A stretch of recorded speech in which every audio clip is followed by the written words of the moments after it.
Hola mis queridos amigos, nuevamente con ustedes su doctor Tigre, el que ronca en esta negra noche neoliberal, ideólogo del movimiento de internautas y que les invita a ustedes a votar nulo en las próximas elecciones y firmar para una asamblea constituyente. Hoy analizaremos la perspectiva histórica de Rafael Correa. La diferencia entre Rafael Correa y Lenin Moreno se basa en no solamente sus condiciones físicas, su preparación intelectual, su forma de gobernar, sino que además Correa tenía una perspectiva histórica de sí mismo y de su gobierno. Era un líder con perspectiva histórica. En la historia de la humanidad la perspectiva histórica ha sido fundamental. Por ejemplo, la perspectiva histórica de Moisés cuando convence a los judíos de abandonar Egipto y que lo sigan para dejar de ser un pueblo de esclavos después de estar sometidos al pueblo egipcio por siglos. Este peregrinaje para llegar a Judea, a su tierra, a Israel, y que dio origen a los 10 mandamientos y a la cohesión solidaria entre judíos, es porque llega un líder que tiene perspectiva histórica en sus decisiones. Igual pasa con Jesucristo. Jesucristo es un líder que tiene perspectiva histórica en sus decisiones. Es un individuo al que le siguen un poco de personas, pero luego es crucificado. Sin embargo, su crucifixión, que sería su derrota, es la que mueve y agrupa a millones de seres humanos por más de 2000 años. Esto es una visión tan importante porque se trata de un individuo que propone no oponerse al terrible imperio romano, dotado de tecnologías, ejércitos, posibilidades económicas, mediante la lucha armada, la contraposición de fuerzas, sino mediante la mente. Oponerse a través de un concepto: dad al César lo que es de César y dad a Dios lo que es de Dios. Los judíos jamás podrán ser sometidos a una ideología, a una política, a una manipulación por parte del Imperio Romano. Por supuesto, el Imperio Romano cogió a los judíos y en el año 40 después de Cristo, es decir, apenas pocos años, estamos hablando que Jesucristo vivió hasta los 33 años, 7 años después, los romanos borraron del mapa a los judíos y los mandaron al exilio, creando la primera nación del mundo que ha vivido por siglos sin un territorio, como un apátrida. De esta nación nacerían muchas otras naciones que han vivido como apátridas en el planeta. Los africanos traídos de África a América, por ejemplo, los migrantes que llegaban desde Europa al continente americano a lo largo y ancho de él.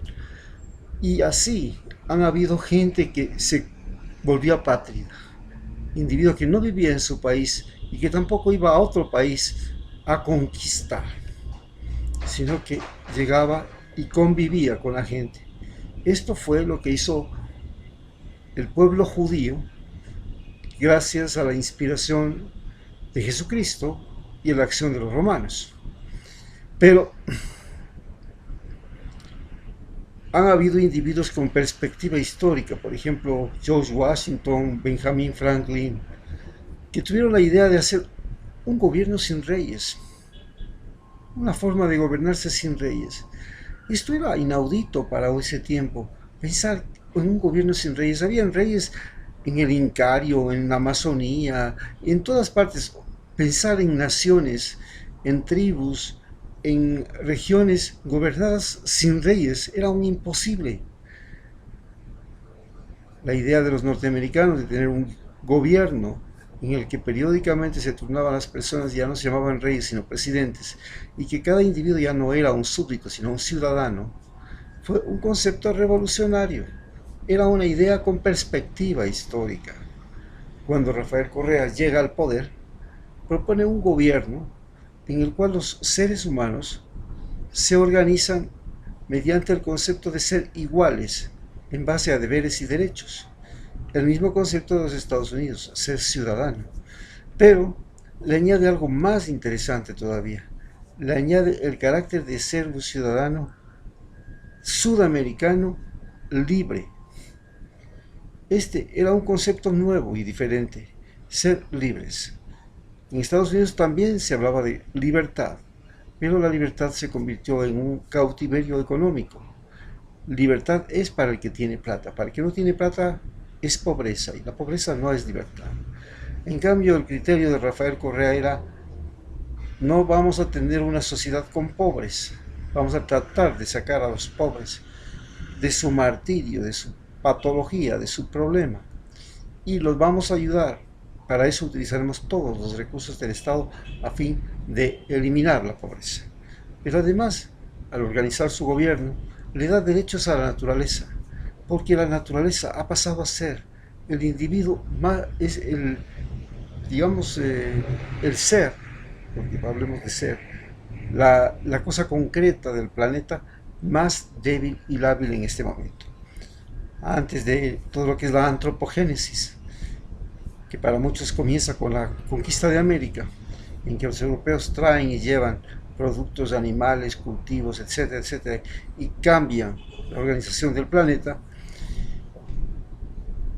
Antes de este periodo, pues los seres humanos éramos más débiles que la naturaleza, pero ahora la naturaleza es más débil que los seres humanos. Nosotros podemos trastornar el aire, trastornar el agua, trastornar el suelo, el subsuelo, podemos sacar petróleo, podemos inyectar agua, sacar petróleo mediante el fracking, en fin.